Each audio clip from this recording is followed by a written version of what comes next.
Everyone, welcome back. मैं हूं जया और आज मैं बात करने वाली हूं मनी माइंडसेट के ऊपर। मनी माइंडसेट के ऊपर बात करने से पहले ये समझ लेते हैं कि मनी माइंडसेट होना क्यों जरूरी है। क्योंकि हमारे पास आज जितना ही पैसा है ना, वो हमारे मनी माइंडसेट की वजह से है। हमारे पास जो भी पैसा है, हमारा माइंड उतना ही डेवलप हुआ है। अगर हमें और पैसा चाहिए तो हमें मनी माइंडसेट को और डेवलप करना पड़ेगा। तो हम पैसा नहीं कमा पा रहे हैं, इसका मतलब ये है कि हमारा जो मनी माइंडसेट है ना, वो कम है। तो जितना भी पैसा हमारे पास है इक्वल टू मनी माइंडसेट। तो अगर आपको ज्यादा पैसा चाहिए तो अपने मनी माइंडसेट को बढ़ाना पड़ेगा, उस पर काम करना पड़ेगा। इसलिए मनी माइंडसेट होना बहुत जरूरी है। अगर आपको सच में करोड़ों रुपए कमाने हैं ना, तो अपने माइंडसेट को डेवलप करना ही पड़ेगा, उसको मनी माइंडसेट बनाना ही पड़ेगा। क्योंकि हमारा जो मनी माइंडसेट है ना, वो 80% काम करता है और 20% टूल और टेक्निक काम करते हैं। अगर आप मनी माइंडसेट नहीं होगे और आपको सारे टूल्स टेक्निक्स पैसे दे दिए जाए, तब भी आप कुछ नहीं कर पाओगे, क्योंकि आपका माइंडसेट पहले से नहीं डेवलप है। तो अपने माइंडसेट को आपको डेवलप करना पड़ेगा, अपने माइंडसेट को फिक्स करना पड़ेगा। अगर दो लोगों को सेम टेक्निक, सेम चीजें, सेम टूल सिखाया जाए ना, लेकिन अगर एक का माइंडसेट पहले से बिल्ड है कि हाँ मुझे ये करना है, इतने करोड़ रुपए कमाने हैं, और दूसरे का माइंडसेट नहीं बिल्ड है कि मुझे क्या करना है, तो जो पहला वाला इंसान है वो अपनी लाइफ में बहुत पैसे कमा लेगा, लेकिन दूसरे वाला जो इंसान है वो नहीं कमा पाएगा, बल्कि सारे पैसे वो गवा देगा, क्योंकि उसका माइंडसेट सेट नहीं है। तो इसलिए माइंडसेट सेट करना बहुत जरूरी है। तो अब बात करते हैं माइंडसेट सेट कैसे होगा। तो सबसे पहले बात करते हैं इन्वायरमेंट की। इन्वायरमेंट बहुत बड़ा रोल प्ले करता है हमारे मनी माइंडसेट में। अगर 5 लोग एक साथ बैठ रहे हैं, उसमें से 4 लोग गॉसिपिंग की बातें कर रहे हैं, पार्टी की बातें कर रहे हैं, तो 5वां भी अपने आप वही सोचेगा, उसी की बातें करेगा। लेकिन अगर 4 लोग बातें कर रहे हैं कि मुझे बिजनेस करना है, अपने पैसे को बढ़ाना है, अच्छी जगह घूमना है, लाइफ इंजॉय करनी है, तो जो 5वां इंसान है ना, वो भी यही सोचेगा। वो भी ये सोचेगा कि मैं पैसे कैसे कमा सकता हूँ, कैसे आगे बढ़ सकता हूँ, कैसे अपनी लाइफ को अच्छी बना सकता हूँ, कैसे इंजॉय कर सकता हूँ।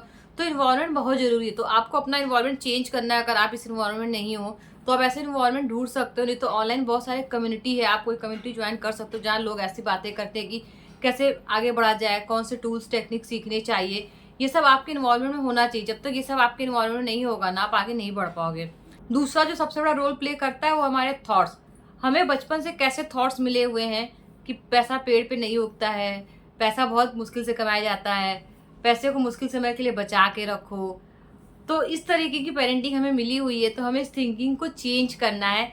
सपोज 2 बच्चे हैं, एक बच्चे को आप बोल रहे हो कि पैसा बहुत मुश्किल से कमाया जाता है, पैसे को खर्च नहीं करना चाहिए, पैसा बचा के रखना चाहिए। और दूसरे बच्चे को आप बोल रहे हो कि पैसा बहुत आसानी से कमाया जा सकता है, बस तुम्हें सीखने की जरूरत है कि इसको कमाना कैसे है। आप आगे बढ़ो, मैं आपके साथ हूँ। इस तरीके की अगर पेरेंटिंग एक बच्चे को मिली है तो बच्चा आगे निकल जाएगा। और दूसरा बच्चा जिसको पेरेंटिंग मिली हुई है कि पैसा मुश्किल से कमाया जाता है, पैसा पेड़ पे नहीं उगता, पैसे बर्बाद मत करो, वो कुछ भी नहीं कर पाएगा, क्योंकि उसकी थिंकिंग ही बचपन से ऐसी है। अगर हमारे पेरेंट्स ने हमें सब नहीं बताया है तो कोई बात नहीं, उन्हें नहीं पता था इसलिए उन्होंने हमें नहीं बताया, लेकिन हमें पता है, हम बता सकते हैं। तो हमें अपने सोच को बदलना पड़ेगा। हमें ब्लेम नहीं करना है। हम ब्लेम करते रहते हैं ना कि हमारे साथ हमारे पेरेंट्स ने ऐसा किया वैसा किया, तो हमें ब्लेम नहीं करना है। हमें अपनी रिस्पॉन्सिबिलिटी खुद लेनी है। अगर हम ब्लेम करते रहेंगे ना, तो हम वहां से निकल ही नहीं पाएंगे और कुछ नई चीजें सीख ही नहीं पाएंगे। थर्ड जो सबसे बड़ा कारण है मनी माइंडसेट डेवलप ना होने का, वो है ब्लेमिंग। हम अक्सर ब्लेम करते रहते हैं कि इसकी वजह से मैं कुछ नहीं कर पाया, मेरी सिचुएशन ऐसी थी इसलिए मैं कुछ नहीं कर पाया, मेरे पास पैसे नहीं थे इसलिए मैं कुछ नहीं कर पाया, या मैं बीमार थी इसलिए मैं कुछ नहीं सीख पाई, मेरे साथ ऐसा हो गया इसलिए मैं डिप्रेशन में चली गई। जो भी वजह हो, अगर आप ब्लेम कर रहे हो ना, तो आप आगे नहीं बढ़ पाओगे। सिचुएशन कोई भी हो, अगर आप सच में कुछ करना चाहते हो ना, तो आप रास्ता निकाल ही लोगे। जिसको रास्ता निकालना होता है ना, वो रास्ता निकाल ही लेता है। नहीं तो बाकी लोग ब्लेम करते रहते हैं। तो ब्लेम करना बंद करना है, अपनी रिस्पॉन्सिबिलिटी लेनी है और कहना है कि जो कुछ हुआ मेरी वजह से ही हुआ, मुझे ही इसमें से बाहर निकलना है और मुझे ही कुछ करना है। तो ब्लेमिंग करना बंद कीजिए। नेक्स्ट चीज जो आपको करनी है वो है प्लानिंग। अगर आप कोई जॉब कर रहे हो, बिजनेस कर रहे हो, तो पहले आपको ये सोचना है कि आपको कितना पैसा कमाना है।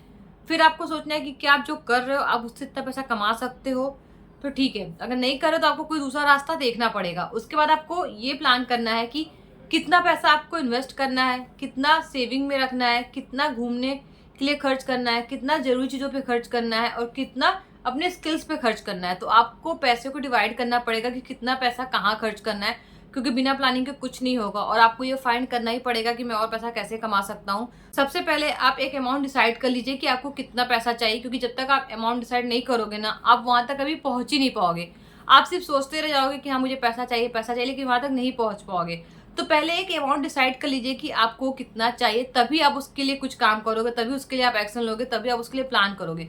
तो कितना पैसा चाहिए ये आपको पता होना चाहिए, तो ये चीज़ें बहुत काम करती हैं, सारी चीज़ों को ट्राई करके देखिए, बहुत अच्छे तरीके से काम करती है। नेक्स्ट जो काम करना है वो है मनी को मैनेज करना। अगर आप 50,000 रुपए या 1 लाख रुपए कमाते हो ना, तो आपकी कैपेसिटी उतनी है कि आप उतने ही पैसे को मैनेज कर सकते हो। तो जब तक आप ज़्यादा पैसों को मैनेज करना नहीं सीखोगे, आपके पास पैसा नहीं आएगा।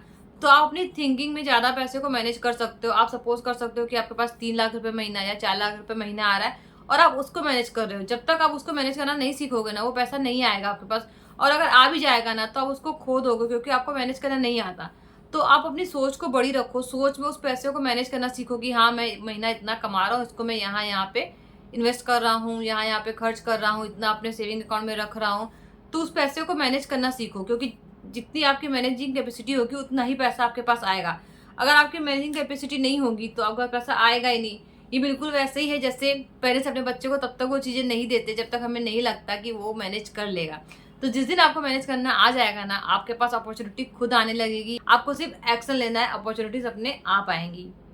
तो ये सारी चीज़ें मनी माइंडसेट के लिए बहुत ज़रूरी है, और मनी माइंडसेट पैसे के लिए बहुत ज़रूरी है, क्योंकि हमारा जितना मनी माइंडसेट होगा, उतना ही हमारे पास पैसे होंगे। तो जितना पैसा आपको चाहिए, उतना मनी माइंडसेट बढ़ाते रहिए। ये वीडियो उन लोगों के साथ भी शेयर कीजिए जिसको अपने लाइफ में आगे बढ़ना है, लेकिन समझ में नहीं आ रहा है कि कैसे करें, कैसे आगे बढ़े, कैसे सोचे, क्या करें। उनके साथ भी शेयर कीजिए जिससे उनकी भी हेल्प हो। मैं आपसे मिलती हूँ अगले वीडियो में। Till then take care, bye bye.